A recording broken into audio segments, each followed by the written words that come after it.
So ലീപ്പിന്റെ പുതിയ എപ്പിസോഡിലേക്ക് എല്ലാവർക്കും സ്വാഗതം. ലീപ് ബൈ എസ് ഫാക്ടറി കൂടെ നമ്മൾ ഉദ്ദേശിക്കുന്നത് എന്താണ്? കറണ്ട് അഫയേഴ്സ് MCQസിന്റെ രൂപത്തിൽ പഠിക്കുക. അപ്പോൾ ആദ്യത്തെ കറണ്ട് അഫയർ MCQയിലേക്ക് നമ്മൾ കടക്കുകയാണ്. Consider the following statements with respect to foreign direct investments in the banking sector in India. നിങ്ങൾ റീസെന്റ് ആയിട്ട് വന്ന ഒരു ന്യൂസ് ശ്രദ്ധിച്ചോ എന്ന് അറിഞ്ഞുകൂടാ. അതായത് യെസ് ബാങ്ക്, ഇന്ത്യയിലെ ഒരു ഫേമസ് ബാങ്കുകളിൽ ഒന്നാണുള്ള യെസ് ബാങ്ക്. ആ യെസ് ബാങ്കിലേക്ക് ഒരു ജാപ്പനീസ് ബാങ്ക് ഇൻവെസ്റ്റ്മെന്റ് നടത്തുന്നു എന്ന് പറഞ്ഞിട്ട് ഒരു ന്യൂസ് വന്നിരുന്നു. ഓക്കെ, ഈ ന്യൂസ് കണ്ടിട്ടുണ്ടെങ്കിൽ നിങ്ങൾ ഈ രീതിയിൽ ഞാൻ ഇവിടെ കൊടുത്തേക്കുന്ന സ്റ്റേറ്റ്മെന്റ്സിനനുസരിച്ച് നിങ്ങൾ ആ ന്യൂസിനെ പഠിച്ചിട്ടുണ്ടെങ്കിൽ നിങ്ങൾക്ക് ഉറപ്പായിട്ടും ഈ ക്വസ്റ്റിന് ആൻസർ ചെയ്യാൻ പറ്റും. നമുക്ക് നോക്കാം. ഫസ്റ്റ് സ്റ്റേറ്റ്മെന്റ് നോക്കൂ. Any acquisition of shareholding of 5% or more of the paid up capital of an Indian bank shall be subject to obtaining prior approval from Reserve Bank of India. അതായത് 5% അതിന് മുകളിലോ ഒരു Indian ബാങ്കിന്റെ paid up ക്യാപിറ്റലിൽ acquire ചെയ്യുന്നുണ്ടെങ്കിൽ, അതായത് ഒരു foreign FDI കുറിച്ചാണ് നമ്മൾ പറയുന്നത്. അപ്പോൾ ഫോറിനർ വന്നിട്ട് അക്വയർ ചെയ്യുന്നുണ്ടെങ്കിൽ അവിടെ റിസർവ് ബാങ്കിന്റെ പ്രയർ അപ്രൂവൽ, അതായത് റിസർവ് ബാങ്കിൽ നിന്നും മുൻകൂട്ടി അനുവാദം വാങ്ങിച്ചിരിക്കണം. എന്താണെങ്കിൽ ഒരു ഫോറിൻ ഇൻവെസ്റ്റ്മെന്റ് ഒരു ഇന്ത്യൻ ബാങ്കിന്റെ 5% ക്യാപിറ്റലിൽ കൂടുതലാണ് എന്നുണ്ടെങ്കിൽ അവിടെ prior approval reserve bank of ഇന്ത്യയിൽ നിന്നും മേടിച്ചിരിക്കണം. അപ്പൊ ഇവിടെ എവിടെയൊക്കെയാണ് തെറ്റാനുള്ള സാധ്യതകൾ? രണ്ടിടത്താണ് തെറ്റാനുള്ള സാധ്യതകൾ. ഒന്ന് 5% എന്ന് പറയുന്നിടത്ത്, ഒന്ന് approval from reserve bank of India എന്ന് പറയുന്നിടത്ത്. ഒന്നുകിൽ റിസർവ് ബാങ്ക് അല്ലാതെ മറ്റേതെങ്കിലും ഒരു സ്ഥാപനമാകാം, മനസ്സിലായില്ലേ? അല്ലെങ്കിൽ 5% അല്ലാതെ മറ്റെന്തെങ്കിലും ഒരു പെർസെൻറ്റേജ് ആവാം. ഇത് രണ്ടുമാണ് തെറ്റാനുള്ള സാധ്യത. സോ അവിടെ ഇരിക്കട്ടെ, നമുക്കറിയത്തില്ല. അടുത്ത് നോക്കൂ. Under the FDI policy, foreign banks can acquire up to 74% in private Indian banks. FDI policy പ്രകാരം പ്രൈവറ്റ് ഇന്ത്യൻ ബാങ്കുകളിൽ ഫോറിൻ ബാങ്ക്സിന് 74% വരെ എന്ത് ഇൻവെസ്റ്റ്മെന്റ് നടത്താം എന്ന് പറയുന്നു. സോ ഇതൊരു നോർമൽ ആസ്പിരന്റിനെ സംബന്ധിച്ചിടത്തോളം, ഞാൻ പറഞ്ഞില്ല, നോർമലി പത്രമൊക്കെ റെഗുലറായിട്ട് വായിക്കുന്ന അല്ലെങ്കിൽ വെറ്ററൻസിനെ സംബന്ധിച്ചിടത്തോളം ഇതൊരു ഈസി സാധനമാണ് 74% എന്ന് പറയുന്നത്. Because they know it is right. അതായത് ഒരു ഫോറിൻ ബാങ്കിന് ഇന്ത്യൻ പ്രൈവറ്റ് ബാങ്കിൽ എടുത്തു കൊടുത്തിട്ടുണ്ട്. പ്രൈവറ്റ് ബാങ്കിൽ 74% വരെ എന്താണ് FDI അനുവദിച്ചിട്ടുണ്ട്. ലാസ്റ്റ് സ്റ്റേറ്റ്മെന്റ് നോക്കൂ. FDI in public sector banks are not allowed in India. Public sector ബാങ്കുകളിൽ എന്താണ് FDI അലൗ ചെയ്യുന്നില്ല എന്നാണ് പറയുന്നത്. ഇതും നേരത്തെ പറഞ്ഞ പോലെ എന്താ തെറ്റാനുള്ള സാധ്യത ഇവിടെ മാത്രമായിരിക്കുന്നത്. അപ്പോൾ എന്ത് വേണം? നമുക്ക് കൃത്യമായിട്ട് അറിഞ്ഞാൽ മാത്രമേ നമുക്കിവിടെ ആൻസർ ചെയ്യാൻ പറ്റുള്ളൂ എന്നൊരവസ്ഥയിലേക്ക് എത്തുക. കാരണം 1ഉം 3ഉം എലിമിനേറ്റ് ചെയ്യാൻ ഒക്കുന്നില്ല. നമുക്ക് 2 മാത്രമാണ് ഒരു എക്സ്പീരിയൻസിന്റെ പുറത്ത് നമ്മൾ ക്രാക്ക് ചെയ്ത് വെച്ചിരിക്കുന്നത്, അല്ലേ? അങ്ങനെയുള്ള ക്വസ്റ്റ്യൻസ് ഒരുപാട് UPSCക്ക് പലർക്കും വരും. ആർക്കായിരിക്കും ഒരുപാടാവുന്നത്? കൃത്യമായിട്ട് പത്രം ഫോളോ ചെയ്യാത്ത അല്ലെങ്കിൽ പത്രം വെച്ചിട്ട് പഠിക്കാത്തവർക്ക് ഈ ക്വസ്റ്റ്യൻസ് ടഫ് ആയിരിക്കും. നമുക്ക് നോക്കാം. നോക്കൂ. First statement is true.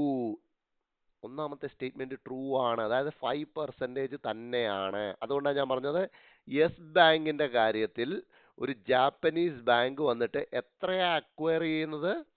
20% ആണ് അക്വയർ ചെയ്യുന്നത്. ഇതാണ് അവിടുത്തെ നമ്മൾ ശ്രദ്ധിക്കേണ്ട കാര്യം. അങ്ങനെ ന്യൂസ് വരുമ്പോൾ നമ്മൾ ഒന്ന് ഗൂഗിൾ സെർച്ച് ചെയ്താൽ നമുക്ക് കിട്ടും. അതായത് യെസ് ബാങ്കിന്റെ 20% ആര് മേടിക്കുന്നു? ഒരു ജാപ്പനീസ് ബാങ്ക് വന്നിട്ട് മേടിക്കുന്നു. അപ്പോൾ ആ പത്രത്തിൽ ചിലപ്പോൾ ഡയറക്റ്റ് ഉണ്ടാവണം എന്നില്ല, RBIയുടെ അപ്രൂവൽ വേണം എന്നൊക്കെ പറഞ്ഞു. നമ്മൾ ജസ്റ്റ് ഒന്ന് ഗൂഗിൾ സെർച്ച് ചെയ്താൽ നമുക്ക് കിട്ടും. 5%ന് മുകളിലാണെങ്കിൽ എന്ത് വേണം? RBIയുടെ പ്രയർ അപ്രൂവൽ വേണം.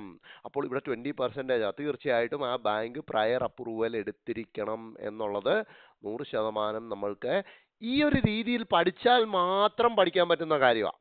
അല്ലാതെ എല്ലാം പത്രത്തിൽ നിന്ന് കിട്ടും എന്ന് വിചാരിക്കരുത്. അങ്ങനെയല്ല, മനസ്സിലായി? എല്ലാം പത്രത്തിൽ നിന്ന് കിട്ടും എന്നുള്ള വിചാരമല്ല നമുക്ക് വേണ്ടത്. പത്രത്തിലൂടെ നമ്മൾ പഠിക്കണം.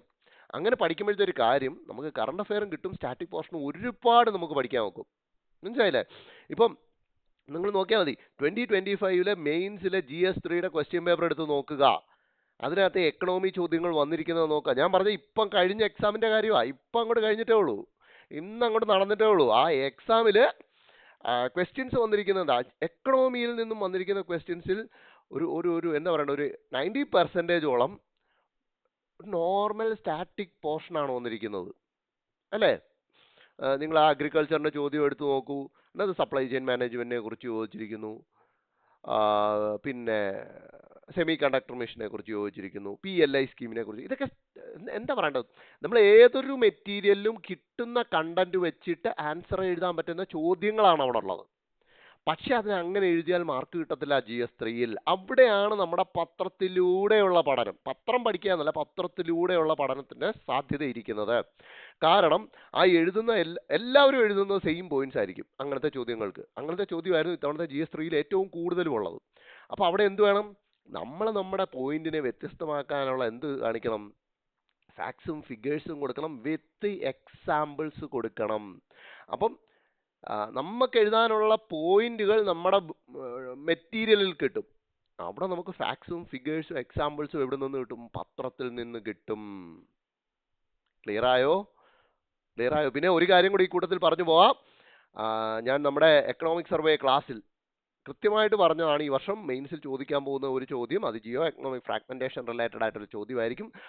മെയിൻസിന്റെ ക്വസ്റ്റ്യൻ പേപ്പർ എടുത്ത് നോക്കുന്നവർക്ക് മനസ്സിലാവും, അത് തുടക്കത്തിൽ തന്നെ ആ ചോദ്യം മറ്റൊരു രീതിയിൽ ഫ്രെയിം ചെയ്ത് അവിടെ ഇട്ടിട്ടുണ്ട്. ബേസിക്കലി ജിയോ എക്കണോമിക് ഫ്രാഗ്മെന്റേഷൻ എന്നുള്ള വേർഡ് എഴുതിക്കൊണ്ട് ഇൻട്രൊഡക്ഷൻ സ്റ്റാർട്ട് ചെയ്യുന്ന ഒരാളിന് അത് നല്ല അടിപൊളി ഒരു ആൻസർ ആയി മാറും. Okay, coming back to third statement, FDI in public sector banks are not allowed എന്ന് പറഞ്ഞത് തെറ്റാണ്. ഫാക്ട് ബോക്സിലേക്ക് നോക്കൂ. FDI 20% വരെ അലൗഡ് ആണ്. ഇവിടെ പബ്ലിക് സെക്ടർ ബാങ്കുകളിൽ 20% വരെ FDI അലൗഡ് ആണ്. And that is through government route only. അപ്പൊ പബ്ലിക് സെക്ടർ ബാങ്കുകളിൽ ഗവൺമെന്റ് റൂട്ടിൽ കൂടെ എന്താണ് ഇൻവെസ്റ്റ്മെന്റ് നടത്താം ഫോറിനേഴ്സിന്, ബട്ട് ഒള്ളി അപ് ടു 20% വരെ. ക്ലിയർ ആയോ? Okay, moving on. So our right answer is 1 and 2 only. Moving on to the next question. With reference to surrogate advertising in India, consider the following statements. അപ്പോൾ surrogate advertisementുമായിട്ട് ബന്ധപ്പെട്ടിട്ടുള്ള ചോദ്യമാണ്. ഇന്നത്തെ പത്രത്തിൽ അതിനെക്കുറിച്ചുള്ള reference ഉണ്ടായിരുന്നു. Okay, so it is a form of advertising that promotes a product by masquerading it as another product that shares the same brand name. അപ്പം ഇതാണ് എന്ന് തോന്നിപ്പിക്കുന്ന രീതിയിൽ മറ്റൊരു പ്രൊഡക്റ്റിനെ അഡ്വർടൈസ് ചെയ്യുക. അതായത് നമുക്ക് തോന്നും ഇത് അതല്ലേ എന്ന് തോന്നുന്ന രീതിയിൽ ഒരു മറവിലൂടെ ചിലപ്പോൾ സെയിം ബ്രാൻഡ് നെയിം ആയിരിക്കും, സെയിം ലോഗോ ആയിരിക്കും, അങ്ങനെ എന്തെങ്കിലും യൂസ് ചെയ്തിട്ട് അഡ്വർടൈസ് ചെയ്യുന്നതിനെയാണ് സറഗേറ്റ് അഡ്വർടൈസിങ് എന്ന് പറയുന്നത് എന്ന് ഫസ്റ്റ് സ്റ്റേറ്റ്മെന്റ് പറയുന്നു. സറഗസി എന്ന വാക്കിന്റെ അർത്ഥം എന്താണെന്ന് നമുക്കറിയാം. നമ്മൾ സറഗേറ്റ് മദർ അങ്ങനത്തെ കാര്യങ്ങളൊക്കെ കേട്ടിട്ടുണ്ട്. ഓക്കെ, അപ്പൊ സറഗസി എന്താണെന്നറിയാം അല്ലേ? അതായത് സറഗേറ്റ് മദർ എന്ന് പറഞ്ഞാൽ എന്താ, പ്രസവിക്കാൻ കഴിയാത്ത ഒരു സ്ത്രീക്ക് വേണ്ടി മറ്റൊരാൾ ഗർഭം ചുമക്കുന്നതിനെയാണ് എന്ത് സറഗസി എന്ന് പറയുന്നത്. അതായത് ഒരാൾക്ക് വേണ്ടി മറ്റൊരാൾ അത് ചെയ്യുന്നു. അപ്പൊ സറഗേറ്റ് അഡ്വർടൈസിങ് നോക്കൂ, ഒരാൾക്ക് വേണ്ടി മറ്റൊരാൾ, അത് തന്നെയല്ലേ ഫസ്റ്റിൽ കിടക്കുന്നത്. ഒന്നാണെന്ന് തോന്നിപ്പിക്കുന്ന രീതിയിൽ മറ്റൊരു പ്രൊഡക്റ്റ് വഴി എന്ത് പ്രൊമോഷൻ നടത്തുന്നു. So first statement is true. Second one നോക്കൂ, it is strictly prohibited under the provisions of consumer protection act of 2019. അപ്പോൾ കൺസ്യൂമർ പ്രൊട്ടക്ഷൻ ആക്ട് പ്രകാരം ഇറ്റ് ഈസ് സ്ട്രിക്ട്ലി പ്രോഹിബിറ്റഡ് എന്നാണ് പറഞ്ഞിരിക്കുന്നത്. ഞാൻ പറഞ്ഞല്ലോ, ഇവിടെ തെറ്റാനുള്ള സ്കോപ്പ് ഇത് മാത്രമാണ്. മനസ്സിലായില്ലേ? ഇങ്ങനെ ഒരു സ്റ്റേറ്റ്മെന്റ് അവിടെ തന്നിട്ടുണ്ടെങ്കിൽ നിങ്ങൾ ലോജിക്ക് വർക്കൗട്ട് ചെയ്യുന്നതാണ് ഞാൻ പറയുന്നത്. ആ സ്റ്റേറ്റ്മെന്റിൽ കൂടെ വേറെ ഒന്നും പറയാൻ ഉദ്ദേശിക്കുന്നില്ല. ഇത് പ്രൊഹിബിറ്റഡ് ആണ് എന്ന് പറയാൻ വേണ്ടിയിട്ട് മാത്രമായിട്ടൊരു സ്റ്റേറ്റ്മെന്റ് നമുക്ക് തരികയാണ്. മനസ്സിലായോ? അങ്ങനെ ഒരു സ്റ്റേറ്റ്മെന്റ് തരുമ്പോൾ സ്വാഭാവികമായിട്ടും നിങ്ങളാണ് ക്വസ്റ്റ്യൻ ഇടുന്നതെങ്കിൽ നിങ്ങളൊന്ന് ചിന്തിച്ചു നോക്കൂ. അതൊരു ട്രൂ സ്റ്റേറ്റ്മെന്റ് ആണെങ്കിൽ നിങ്ങൾ അവിടെ കൊടുക്കാനുള്ള സാധ്യത വളരെ കുറവാണ്. കൊടുക്കത്തില്ല എന്നല്ല ഞാൻ പറയുന്നത്, സാധ്യത വളരെ കുറവാണ് അല്ലേ? ഇപ്പൊ നിങ്ങൾ പോയിട്ട് ഇപ്പൊ ഒരു statement, India is A democratic country, ഇങ്ങനെ സ്റ്റേറ്റ്മെന്റ് കൊടുക്കുക. ഒരു കോമൺ ഇത് വെച്ചിട്ട് നിങ്ങൾ India is A democratic country എന്ന് കൊടുക്കാനുള്ള സാധ്യത വളരെ കുറവാണ്. അതിന് പകരം ഡെമോക്രസിക്ക് പകരം നിങ്ങൾ ഇന്ത്യ ഈസ് എ മൊണാർക്കി, അല്ലെ ഇന്ത്യ ഫോളോസ് കോൺസ്റ്റിറ്റ്യൂഷണൽ മൊറാർക്കി, ഇങ്ങനല്ലേ കൊടുക്കാൻ സാധ്യത. അതായത് നമ്മൾ അതിൽ കൂടെ വേറെ ഒന്നും പറയാൻ ഉദ്ദേശിക്കുന്നില്ല. ഇവിടെ അത് തന്നെയല്ലേ, ഇവിടെ നിന്ന് നിങ്ങളൊന്ന് മലയാളത്തിൽ നോക്കൂ, എന്താ പറയുന്നത്? Surrogate advertisement consumer protection act strict ആയിട്ട് പ്രൊഹിബിറ്റ് ചെയ്തിരിക്കുന്നു. അപ്പോൾ അവിടെ പറയാൻ ഉദ്ദേശിക്കുന്നത് എന്താ? സ്ട്രിക്റ്റ് ആയിട്ട് പ്രൊഹിബിറ്റ് ചെയ്തിരിക്കുന്നു എന്ന ഒറ്റ ആംഗിൾ മാത്രം പറയാനാണ് ഒരു സ്റ്റേറ്റ്മെന്റ് തന്നേക്കുന്നത്. അങ്ങനെ തന്നേക്കുന്ന സാഹചര്യങ്ങളിൽ, തരുന്ന സാഹചര്യങ്ങളിൽ മിക്കവാറും ഉള്ളിടത്ത് അത് തെറ്റിക്കാനായിരിക്കും തരിക. കാരണം ഇത് ട്രൂ ആണെങ്കിൽ അത് തരാനുള്ള സ്കോപ്പ് വളരെ കുറവാണ്. ഞാൻ പറയുന്നത്, നിങ്ങളൊന്ന് ചോദ്യമിട്ട് നോക്കൂ. ഈ സാധനം നിങ്ങളൊന്ന് ചോദ്യമിടുകയാണെങ്കിൽ സ്വാഭാവികമായിട്ടും അവിടെ തെറ്റിക്കാനുള്ള ഒരു സാധനം ഉണ്ടെങ്കിൽ മാത്രമേ നമ്മൾ അതൊരു സ്റ്റേറ്റ്മെന്റ് ആക്കാനുള്ള ഒരു സ്കോപ്പ് ഉള്ളൂ. അല്ലെങ്കിൽ ആ സ്റ്റേറ്റ്മെന്റ് വായിക്കുമ്പോൾ സ്വതവേ നമുക്ക് ഡൗട്ട് അടിക്കണം എന്നുണ്ടെങ്കിൽ നമ്മളത് ഇടും. ഇപ്പൊ സ്വതവേ ഡൗട്ട് അടിക്കുന്ന സ്റ്റേറ്റ്മെന്റ് ആണ്, അത് ട്രൂ ആണെങ്കിൽ നമ്മളത് അവിടെ ഇടും. പക്ഷേ ട്രൂ ആണ് എന്ന് നോർമൽ മനുഷ്യന് ഫീൽ ചെയ്യുന്ന ഒരു സാധനം നമ്മളത് അങ്ങനെ തന്നെ അവിടെ പ്ലേസ് ചെയ്യത്തില്ല. അതുകൊണ്ടാണ് ഞാൻ പറഞ്ഞത് India is A democratic nation എന്ന് നമ്മൾ ഇടാനുള്ള സാധ്യത വളരെ കുറവാണ്. കാരണം ഒരു കോമൺ മാനെ ഒരു ലോജിക്ക് വെച്ചിട്ട് അവനത് ട്രൂ ഇതെന്ത് സ്റ്റേറ്റ്മെന്റ് ആണെന്ന് വിചാരിക്കത്തില്ലേ? അപ്പോൾ ക്വസ്റ്റ്യൻ ഇടുന്നത് നമ്മളും അത് വിചാരിക്കും. അതുകൊണ്ട് തന്നെ നമ്മൾ അവിടെ തെറ്റുവരുത്താനുള്ള സാധ്യത കൂടുതലാണ്. ഈ മൈൻഡ് ഞാൻ പറഞ്ഞല്ലോ, ക്വസ്റ്റ്യൻ ഇടുന്ന ആളുടെ മൈൻഡിൽ കൂടെ വേണം നമ്മൾ ഇതിനെ അപ്രോച്ച് ചെയ്യാൻ. അപ്പോഴാ പ്രിലിംസ് നിങ്ങൾക്ക് ഈസി ആവുക. സോ ആ ലോജിക്ക് യൂസ് ചെയ്താൽ this is wrong and that means A1 only is the right answer. Correct ആയിട്ടും അത് തന്നെയാണ് അതിന്റെ ആൻസർ. മനസ്സിലായോ? കാരണം കൺസ്യൂമർ പ്രൊട്ടക്ഷൻ ആക്ട് ഈ സർഗേറ്റ് അഡ്വർടൈസിങ്ങിനെ റെഗുലേറ്റ് ചെയ്യുന്നുണ്ട്, ക്രിട്ടിസൈസ് ചെയ്യുന്നുണ്ട്, അങ്ങനത്തെ പരിപാടികളെല്ലാം നടക്കുന്നു. പക്ഷെ സ്ട്രിക്റ്റ് പ്രൊഹിബിഷൻ ഇല്ല. ഓക്കെ, നിങ്ങൾ ഇത് കണ്ടാൽ മതി. സർഗേറ്റ് അഡ്വർടൈസിങ്ങിന്റെ കൂടുതൽ ഒരു എക്സ്പ്ലനേഷനിലേക്ക് പോവുകയാണെങ്കിൽ, നമ്മുടെ ഇവിടെ ടുബാക്കോ പ്രൊഡക്ട്സ്, സിഗരറ്റ്, ആൽക്കഹോൾ, ഇതൊന്നും അഡ്വർടൈസ് ചെയ്യാനൊക്കത്തില്ല. മനസ്സിലായില്ലേ? പക്ഷെ അതിനെ ഇൻഡയറക്ട്ലി അഡ്വർടൈസ് ചെയ്യുന്നുണ്ട് അല്ലേ? ഇപ്പൊ സോഡയുടെ പരസ്യം വരികയാണെന്ന് കരുതുക. ഇപ്പൊ സോഡയുടെ പരസ്യം വരുമ്പോൾ എന്തെടുക്കും? ബാക്ക്ഗ്രൗണ്ടിൽ ഒരു മദ്യത്തിന്റെ കുപ്പി വെച്ച് ഇങ്ങനെ കാണിച്ചാൽ പോരെ? അതൊരു അഡ്വർടൈസ്മെന്റ് ആണ്. ആർക്ക്? ആ മദ്യത്തിനും കൂടെ ഒരു അഡ്വർടൈസ്മെന്റാ. മനസ്സിലായി? അങ്ങനെ വരുന്ന, അതായത് സോഡ അല്ലെങ്കിൽ മിനറൽ വാട്ടറിന്റെ പരസ്യം കാണിക്കുന്നു, പക്ഷെ പുറകിൽ ഏത് ഒരു ഇൻഡയറക്ട്ലി പ്രൊമോട്ട് ചെയ്യുന്നത് ലിക്കറിനെ ആവും, ആൽക്കഹോളിനെ ആവും. അങ്ങനെയുള്ള സ്ഥിതിയിലുള്ള പരസ്യങ്ങളെയാണ് എന്ത് നമ്മൾ വിളിക്കുന്നത്? സർഗേറ്റ് അഡ്വർടൈസ്മെന്റ്സ് എന്ന് വിളിക്കുന്നത്. നിങ്ങൾ ഇപ്പോൾ നിങ്ങൾക്ക് നോക്കിയാൽ കാണാം, നിങ്ങൾ കാണുന്ന ഒരുപാട് സോഡയുടെ പരസ്യം ആയിക്കോട്ടെ, പല പരസ്യങ്ങളിലും ഇതേപോലെ ബാക്ക്ഗ്രൗണ്ടിൽ പല കാര്യങ്ങളും നടക്കുന്നുണ്ടാവും. അതിനെയാണ് സർഗേറ്റ് അഡ്വർടൈസ്മെന്റ് എന്ന് പറയുന്നത്. അത് സ്ട്രിക്ട്ലി പ്രോഹിബിറ്റഡ് അല്ല, ബട്ട് റെഗുലേറ്റഡ് ആണ്. ക്ലിയർ? നെക്സ്റ്റ് വൺ നോക്കൂ. How many of the following parameters are considered in order to declare a place a census town in India? അപ്പൊ ഇന്ത്യയിൽ ഒരു സ്ഥലത്തിനെ സെൻസസ് ടൗൺ ആയിട്ട് ഡിക്ലെയർ ചെയ്യണമെങ്കിൽ ഇതിൽ ഏതൊക്കെ പാരാമീറ്റേഴ്സ് ആണ് കൺസിഡർ ചെയ്യുന്നതെന്നാണ് ചോദ്യം. 1 population, 2 population density, 3 workforce, 4 sex ratio, 5 literacy. ഇത് അറിയാത്ത ഒരാളിനെ സംബന്ധിച്ചിടത്തോളം ഈ സാധനം നോക്കുക പോലും ചെയ്യാൻ പറ്റുന്ന ഒന്നല്ല. പക്ഷേ പത്രത്തിൽ ഇത് വരുന്നുണ്ട്. ഈ രീതിയിലായിരിക്കത്തില്ല ചിലപ്പോൾ അത് കൊടുക്കുന്നത്. നമ്മളത് ശ്രദ്ധിച്ചിരിക്കണം. ഞാൻ ആൻസർ പറഞ്ഞു പോകാമല്ലോ. നോക്കൂ, പോപ്പുലേഷൻ. അപ്പൊ പോപ്പുലേഷന്റെ കട്ട് ഓഫ് പറയുന്നുണ്ട് 400 അല്ല, മിനിമം 4000 ആളുകളെങ്കിലും ആ സ്ഥലത്തുണ്ടായിരിക്കണം. അപ്പോൾ പോപ്പുലേഷൻ ഉണ്ട്. അടുത്ത് നോക്കൂ, പോപ്പുലേഷൻ ഡെൻസിറ്റി പറയുന്നുണ്ട്. At least 400 people per square kilometre. ഒരു സ്ക്വയർ കിലോമീറ്ററിൽ അറ്റ്ലീസ്റ്റ് 400 ആളുകളെങ്കിലും ഉണ്ടെങ്കിൽ ഓക്കെ. ഇനിയുണ്ടോ നമുക്ക് നോക്കാം. ഉണ്ട്. വർക്ക് ഫോഴ്സ് പറയുന്നുണ്ട്, അതായത് ആ സ്ഥലത്തെ 75% ഓഫ് മെയിൽസ് എന്തായിരിക്കണം? നോൺ അഗ്രികൾച്ചറിലായിരിക്കണം വർക്ക് ചെയ്യേണ്ടത്. നോൺ അഗ്രികൾച്ചർ ഉണ്ടോ? അപ്പം ഈ 3 കണ്ടീഷൻസ് സാറ്റിസ്ഫൈ ചെയ്യുന്ന ഒരു പ്ലേസിനെയാണ് എന്ത്? സെൻസസ് ടൗൺ എന്ന് വിളിക്കുക. പോപ്പുലേഷൻ മിനിമം 4000 വ്യക്തികൾ ഉണ്ടാവണം. പോപ്പുലേഷൻ ഡെൻസിറ്റി സ്ക്വയർ കിലോമീറ്ററിന് 400 ആളുകൾ ഉണ്ടാവണം. വർക്ക് ഫോഴ്സിൽ 75% of the male population non അഗ്രികൾച്ചറിൽ നിന്ന് മാറി മറ്റു തൊഴിൽ ചെയ്യുന്നവരായിരിക്കണം. അങ്ങനെ 3 ഫാക്ടേഴ്സ് ആണ് എന്ത്? ഒരു സ്ഥലത്തിനെ സെൻസസ് ടൗൺ ആയിട്ട് ഡിക്ലെയർ ചെയ്യാനായിട്ട് യൂസ് ചെയ്യുന്നത്. ഇത് കൃത്യമായിട്ട് പഠിച്ചു വെക്കുക. ഓക്കെ. ട്രെൻഡിങ് അതേസമയം കോൺട്രവേഴ്ഷ്യൽ ആയിട്ട് നിൽക്കുന്ന ഒരു question, which of these mountain passes lies near Mahakali river. ഇവിടെ കണ്ടോ, ഇവിടെ രണ്ട് കാര്യങ്ങളാണ് ശ്രദ്ധിക്കേണ്ടത്. ഒന്ന് ഡയറക്റ്റ് ഒരു ചോദ്യമാണെന്ന് ഫീൽ ചെയ്യും, പക്ഷെ ഇത് ഇൻഡയറക്റ്റ് ആ ചോദ്യം. കാരണം എന്താ, മഹാകാളി റിവർ എവിടെയാണ് എന്ന് അറിയുന്ന ഒരു വ്യക്തിക്ക് മാത്രമേ അതിനടുത്തുള്ള മൗണ്ടൻ പാസ് ഏതാണെന്ന് കണ്ടുപിടിക്കാനൊക്കത്തുള്ളൂ. അവിടെയാണ് ഇതൊരു ഇൻഡയറക്റ്റ് സാധനമാണെന്നോ, അങ്ങനെ മനസ്സിലായോ?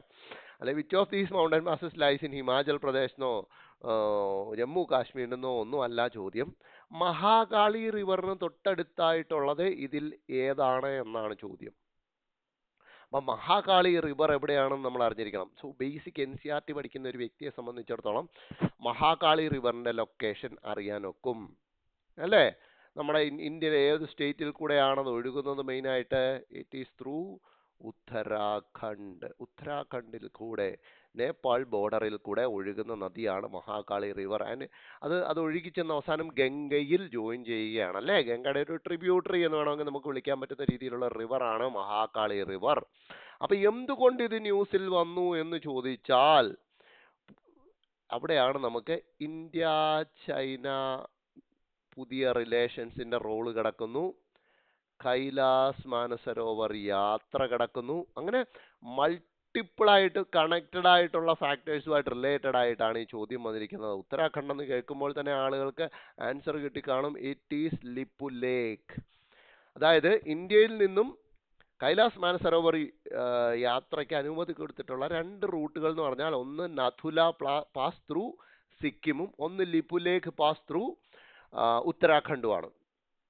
ഈ രണ്ട് പാസിൽ കൂടെയാണ് സർക്കാർ കൈലാസ് മാനസരോവർ യാത്രയ്ക്ക് ആളുകളെ കൊണ്ടുപോകുന്നത്. അപ്പം ലിപുലേക്ക് കുറച്ച് വർഷങ്ങളായിട്ട് ന്യൂസിലുള്ളതാണ് നേപ്പാളുമായിട്ട് ബന്ധപ്പെട്ടിട്ട്. കാരണം നേപ്പാൾ ആ ടെറിട്ടറി അവരുടേതാണ് എന്ന് പറയുന്നു, മനസ്സിലായില്ലേ? നേപ്പാൾ ആ ടെറിട്ടറി അവരുടേതാണെന്ന് പറയുന്നു, ഇന്ത്യ നമ്മളുടേതാണ് എന്ന് പറയുന്നു. അങ്ങനെ ഒരു ഏരിയയാണ് ലിപുലേക്ക് എന്ന് പറയുന്നത്. അതുകൊണ്ടാണ് കോൺട്രവേഴ്സി എന്ന് പറഞ്ഞത്. അപ്പോൾ ഇന്ത്യ ചൈന റിലേഷൻസ് വീണ്ടും ഒരു നല്ല ദിശയിലേക്ക് പോകുന്നത് കാരണം ഇന്ത്യ ചൈന ട്രേഡ് ലിപുലേക്ക് പാസിൽ കൂടെ റീസ്റ്റാർട്ട് ചെയ്യാനായിട്ട് രണ്ട് രാജ്യങ്ങളും തീരുമാനിച്ചിരിക്കുകയാണ്. അതുകൊണ്ടാണ് ഞാൻ പറഞ്ഞത് അവിടെ നേപ്പാൾ ഉടക്കുന്നുണ്ട്. That is the controversy. ഇതാ ഇവിടെ ഒരു ലിസ്റ്റ് തന്നിട്ടുണ്ട്, ഇന്ത്യയിലെ ഫേമസ് ആയിട്ടുള്ള മൗണ്ടൻ പാസസ്, അത് ഏത് രണ്ട് സ്ഥലങ്ങളെ കണക്ട് ചെയ്യുന്നു, എവിടെയാണ് അതിൻ്റെ ലൊക്കേഷൻ എന്ന കാര്യങ്ങളൊക്കെ കൃത്യമായിട്ട് ഇവിടെ കൊടുത്തിട്ടുണ്ട്. ഇതൊന്ന് ശ്രദ്ധിച്ചു വെക്കുക, കാരണം UPSCക്ക് ഇങ്ങനത്തെ ക്വസ്റ്റ്യൻസ് ചോദിക്കുന്ന ഒരു ശീലമുണ്ട്. ക്ലിയർ? നോക്കൂ, which of these statements is or are correct regarding central consumer protection authority. അപ്പോൾ സെൻട്രൽ കൺസ്യൂമർ പ്രൊട്ടക്ഷൻ അതോറിറ്റിയെ കുറിച്ചുള്ള ചോദ്യം. ഫസ്റ്റ് സ്റ്റേറ്റ്മെന്റ് നോക്കൂ, it is A statutory body established under consumer protection act of 1986. അപ്പം ഞാൻ പറഞ്ഞല്ലോ, തെറ്റിക്കുക എന്നുള്ള സാധനം ഇവിടെയാണ് കിടക്കുന്നത്. കാരണം ആക്ട് വഴിയാണെങ്കിൽ എന്തായാലും സ്റ്റാറ്റ്യൂട്ടറി ബോഡി ആയിരിക്കും. അതുകൊണ്ട് ഇതിനെ നമ്മൾ വലിയ കാര്യമാക്കാനില്ല, മനസ്സിലായി? അപ്പോൾ it is A statutory body established under consumer protection. Consumer protection act വഴിയാണ് വന്നിരിക്കുന്നതെങ്കിൽ അത് സ്റ്റാറ്റ്യൂട്ടറി ബോഡിയായി മാറിയല്ലോ, കാരണം നിയമം വഴിയാണല്ലോ വന്നിരിക്കുന്നത്. അപ്പോൾ കൺസ്യൂമർ പ്രൊട്ടക്ഷൻ ആക്ട് 1986, അവിടെയാണ് തെറ്റിന്റെ സ്കോപ്പ് ഇരിക്കുന്നത്. ഞാൻ പറഞ്ഞു എന്താണ്, അങ്ങനെ ഒരൊറ്റ കാര്യം നമ്മുടെ മുന്നിലേക്ക് എടുത്തു വെച്ച് തന്നിട്ടുണ്ടെങ്കിൽ എന്താവുക സ്റ്റേറ്റ്മെന്റ്? തെറ്റാനുള്ള സാധ്യതയല്ലേ? തീർച്ചയായിട്ടും ഇത് തെറ്റ് തന്നെയാണ്. അപ്പൊ എന്താ ശരി? ശരി എന്താ? കൺസ്യൂമർ പ്രൊട്ടക്ഷൻ ആക്ട് 1986-ൽ ഇങ്ങനെ ഒരു അതോറിറ്റിയെ കുറിച്ച് പറയുന്നില്ല. സെൻട്രൽ കൺസ്യൂമർ പ്രൊട്ടക്ഷൻ അതോറിറ്റി എന്ന് പറയുന്ന കാര്യം നിലവിൽ വരുന്നത് കൺസ്യൂമർ പ്രൊട്ടക്ഷൻ ആക്ട് 2019 പ്രകാരമാണ്. 2019 ആണ് അങ്ങനെ ഒരു അതോറിറ്റി, ഒരു സെൻട്രൽ അതോറിറ്റിയെ എസ്റ്റാബ്ലിഷ് ചെയ്യുന്നത്. So that means first statement is false. First false ആയി കഴിഞ്ഞാൽ തന്നെ ആൻസർ കിട്ടിയില്ലേ? കിട്ടി. 2 and 3 ഉള്ളി. കാരണം ഇവിടെ 1 ഉണ്ട്, ഇവിടെ 1 ഉണ്ട്, ഇവിടെ 1 ഉണ്ട്. കിട്ടിയോ? ഇത്രയേ ഉള്ളൂ. ഇനി നോക്കൂ, 2 ഉം 3 ഉം നോക്കൂ. The authority can advise ministries and departments of central and state governments on consumer welfare measures. തീർച്ചയായിട്ടും പറ്റും. കേന്ദ്രത്തിലെയും സംസ്ഥാനങ്ങളിലുമുള്ള മിനിസ്ട്രീസിനും ഡിപ്പാർട്ട്മെന്റ്സിനും ഇവർക്ക് എന്ത് കൊടുക്കാനൊക്കും? അഡ്വൈസ് കൊടുക്കാനൊക്കും. എന്തിന്റെ അടിസ്ഥാനത്തിൽ? എന്തിന്റെ കാര്യത്തിൽ? കൺസ്യൂമർ വെൽഫെയർ മെഷറുകൾ സ്വീകരിക്കാൻ. ആൻഡ് സെൻട്രൽ അതോറിറ്റിയിൽ ഒരു കമ്മീഷണറും മറ്റു മെമ്പേഴ്സും ഉണ്ട്. അവരെ അപ്പോയിന്റ് ചെയ്യുന്നത് ആരാണ്? സെൻട്രൽ ഗവൺമെന്റ് ആണ്. So that means our answer is 2 and 3 only. So Consumer Protection Act 2019-ലാണ് ഇങ്ങനെ ഒരു ബോഡിയെ എസ്റ്റാബ്ലിഷ് ചെയ്തിരിക്കുന്നത് എന്ന് നിങ്ങൾ മറക്കാതെ ഓർത്തിരിക്കണം.